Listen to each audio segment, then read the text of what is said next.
Jonesy and Amanda. Jam Nation. Look, if you're not following hashtag Sophie from Romania on Twitter, you're truly missing out. For all the nasty, polarising things you see there, this is an absolute gem. I feel emotional even talking about this story. It's amazing. I've been following this for some time. It follows a rescue dog's international journey to find a safe and loving home in the UK. And I don't know why I'm crying, but this story has been remarkable because this dog has been so traumatised.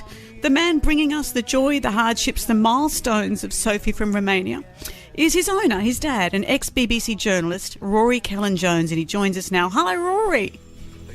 Hi there. Rory, I blame Cat, not Cat the animal, but Cat Stevens. As soon as you put I love my dog on, everyone's going to start going the blub. Going the blub, that's right. This has been a beautiful story, Rory. And when you first got Sophie, I know you said you bought a dog lead, you put it near the door because you thought this would be one of those stories where this dog comes into your home, licks your face, and suddenly this energetic part of the family. And Sophie's story hasn't been that. It hasn't, no. And we had great expectations. I'd had a lovely dog called, believe it or not, Cabbage, which died at the beginning of last year. And we took some time to get over that and got this new dog. We got her from Romania. We found it difficult to find a suitable dog in the UK. She arrived in our home the Saturday before Christmas, and that morning I thought, this is great. I'm going to be able to take a dog for a walk for the first time for months. Part of my morning routine, part of my fitness regime, really, as a man of a certain age, and it wasn't to be. This was a traumatized, terrified dog who spent a large part of the first few months she was with us behind the sofa. She didn't come out except at night. And she certainly wasn't going to come for a walk with me. So what was her story? Why is she so traumatised? Well, that's interesting because a lot of the dogs that arrive from Eastern Europe, they've been street dogs. They've had a hard time. She had been abandoned as a puppy, but she'd then been looked after in a barn by the father of a vet who'd found her before she joined us. I think she was traumatized by being taken away from the only environment she knew, the rural Romania, put in a van, driven across Europe for 3 days. I mean, treated well, well fed and everything, but it must have been so different. And then she suddenly finds herself in a house. She's never been in a house before. She's never met, strange people before.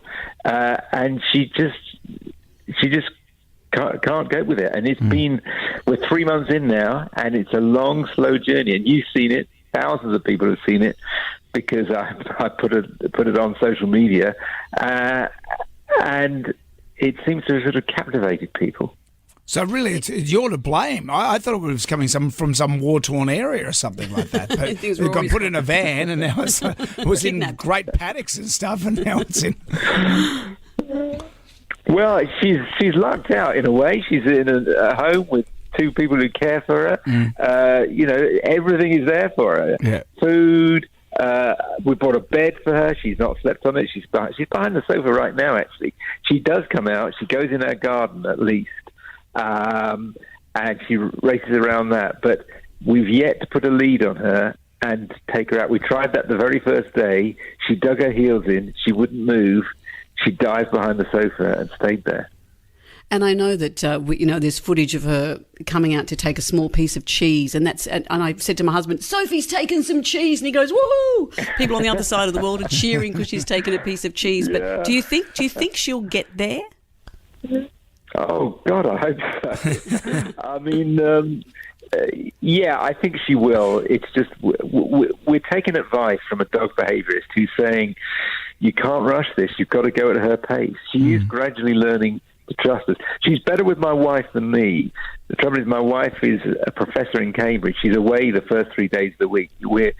Sophie and I are home alone at the moment, and she is right now behind the sofa. She came out for a little bit of steak. I had a steak for my dinner and left the plate by the sofa. She came out, snaffled the steak, and back behind the sofa. But she has, over the weekend, she actually came out during the evening and was quite playful. She found the bed that she still refuses to sleep on. She found a toy, and took it away and ripped it up. So that we were encouraged by that. That was, that was brave Sophie. Well, there you go. And the irony, Sophie from the sofa. That's great. Sophie from behind the sofa. And even though Sophie you're not having the experience that you imagined, has it been an extraordinary time? It has been an extraordinary time. It's actually been an emotional roller coaster. I found myself, I don't sleep very well anyway. I've got Parkinson's disease, and one of the symptoms of that is not good sleep. But I've been waking at 4 a.m. and worrying about my dog, which is not good.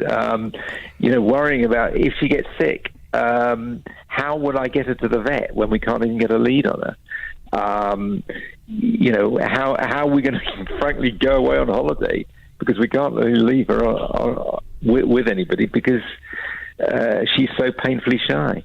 Well, still, she'd be behind the couch, though, so that wouldn't be a bad thing. Yes, that's true. That would be easy. It's not like Cujo, not like Sophie's a savage dog. So that's and the journey is great. You can check it out. You're on Instagram. Follow Rory on Instagram at Rory Cellan-Jones and on Twitter at Ruskin147. Rory, thank you for joining us. Thank you. It's been great. Thank you. Thank you, Rory. And say hi to Sophie for us. Please It's 3 to do. 7. It's a beautiful story.